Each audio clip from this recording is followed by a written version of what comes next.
Oi, alunos! Vamos corrigir a nossa atividade. Aqui no número 1, vocês tinham que unir as duas orações, fazendo uso de uma conjunção que fosse coerente. Uma conjunção coerente não é qualquer conjunção, é uma conjunção que estabeleça uma relação de sentido entre as duas orações. Na primeira oração, você tem: o urso polar é um exemplo de adaptação ao meio. O corpo do urso polar é protegido por uma camada de gordura. Então, vejam que a segunda oração explica a primeira. Aqui diz que ele é um exemplo de adaptação ao meio. E aqui diz como que ele se adapta ao meio. Então, aqui eu preciso de uma conjunção que traga para mim uma ideia de explicação. Se a gente olha lá no quadro, eu tenho conjunções que causam uma ideia de explicação, de justificativa, que é o porquê, o pois. Então, eu posso substituir aqui por uma dessas conjunções. Eu coloquei aqui um resumo, um exemplo para vocês. Então, o urso polar é um exemplo de adaptação ao meio, pois o seu corpo. Então, você pode colocar um pois ou um porquê, que vai ficar correto. Na número 2, você tem: ursos polares são solitários. Na época do acasalamento, nos meses de abril e maio, machos e fêmeas são vistos juntos. Então, vejam que eu tenho ideias opostas, porque aqui está falando que eles são solitários, mas depois vem me dizer que eles são vistos juntos. Então, neste caso, eu posso usar uma conjunção adversativa, que me dá uma ideia de contraste, de ideias opostas. Então, eu posso usar o mas, o porém, o contudo, qualquer uma dessas conjunções que você tiver escolhido fica certo, se ela for adversativa. Então, aqui eu coloquei no exemplo para vocês. Eles são solitários, mas na época do acasalamento, e aí sim eu construo um sentido coerente. Aqui no número 2, vocês tinham esse trecho, e aí vocês tinham as seguintes questões. Eu não vou ler o trecho, tá? Ele já foi lido, vocês já leram. Então, olha só. O substantivo turista e passageiro fazem referência àquele que, em situação de lazer, procura conhecer paisagens naturais de difícil acesso. Então, isso é uma informação, né? Que o turista, ele é uma pessoa que ele busca conhecer coisas diferentes. E por que o turista é chamado de passageiro? Explique. Então, o que acontece? Quando uma pessoa se programa para uma viagem, ela sabe que ela vai em lugares diferentes, conhecer coisas diferentes, que ela vai, muitas das vezes, ela vai entrar em um veículo e se deslocar de um lugar para o outro. Então, do ponto de vista das empresas de turismo, a pessoa que se desloca de um lugar para o outro em algum tipo de veículo é um passageiro. Por isso, o turista é visto como passageiro, tá? Na letra B dizia o seguinte: cada período apresenta 3 orações, identifique-as. Lembre-se de que o procedimento fundamental para identificar uma oração é localizar o verbo. Então, essa questão é muito fácil.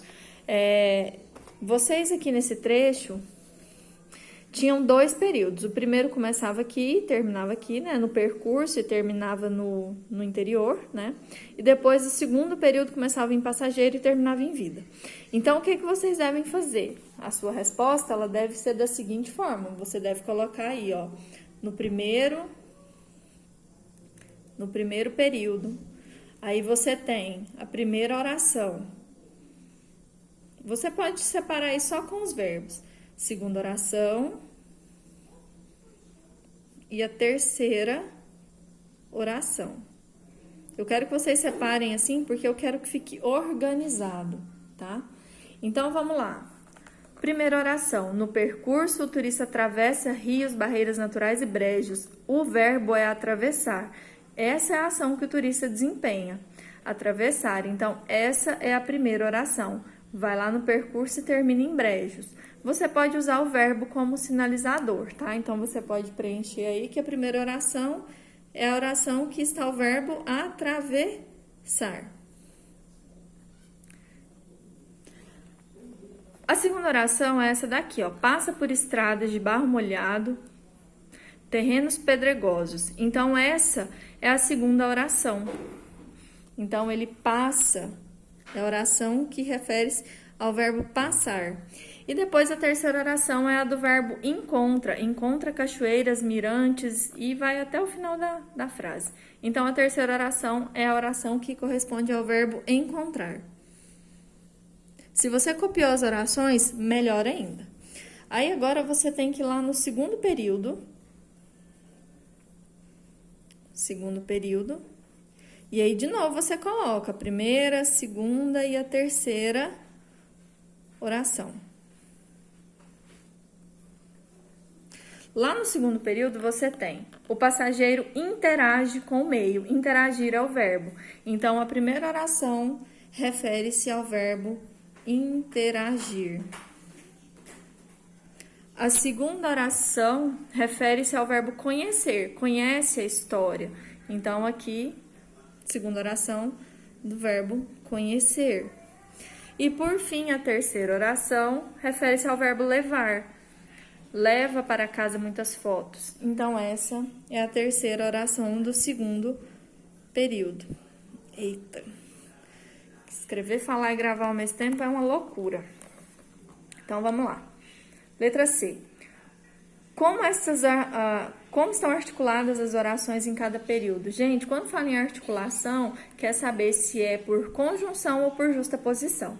A sua resposta deve ser a seguinte: no primeiro período, a primeira e segunda oração se articulam por meio de justaposição, enquanto que a terceira oração se articula por meio de conjunção. E aí eu falei para você que era no primeiro período, mas você pode dizer que no primeiro e no segundo período, as orações 1 e 2 se articulam por justaposição e a terceira se articula por conjunção, tá bom? Letra D. Nos dois períodos apresenta-se o que o turista vai fazer na viagem. Associa esse conteúdo ao fato de as orações se articularem por coordenação. Então, aqui, esse trecho, ele descreve o que o turista vai fazer na viagem dele. Qual é a relação que isso tem com orações coordenadas? Tem tudo a ver. A questão é que nós não sabemos dar nome às coisas. A habilidade que você tem de organizar os fatos do seu dia a dia, das suas experiências, em frases que façam sentido, que tenham uma coerência, uma lógica, o nome disso é articulação por período coordenado. Aliás, período composto por coordenação. O nome que nós damos para essa habilidade é período composto.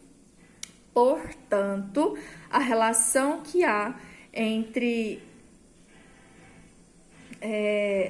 o viajante e as orações coordenadas é que a articulação permite associar uma ideia à sua anterior e manter o sentido.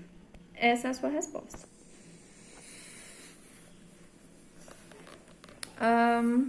Letra E. Que classificação cada uma das orações recebe em ambos os períodos?